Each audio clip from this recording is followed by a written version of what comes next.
Le mont Philopapou, face à l'acropole. Dans une grotte de cette colline aurait été emprisonné Socrate.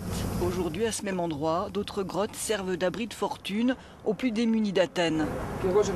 Georgia s'y est installée dans un cabanon avec son compagnon il y a 5 ans, après avoir perdu son travail de femme de ménage.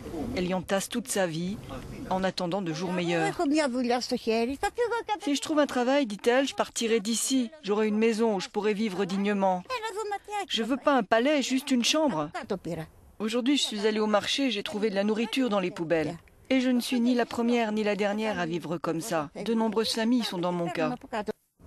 Un lieu chargé d'histoire où viennent trouver refuge les nouveaux pauvres d'un pays rongé par 5 ans de récession et un taux de chômage record qui avoisine les 28%. 58 ans, ancien repris de justice, Mathéos Montsellas a été libéré il y a plusieurs années. Impossible pour lui de se réinsérer. Il s'est installé ici aussi. Dans la grotte, explique-t-il, vous avez un abri, vous vous protégez du froid. Ça vaut mieux qu'être sur un banc dans la rue. C'est misérable, mais c'est comme ça.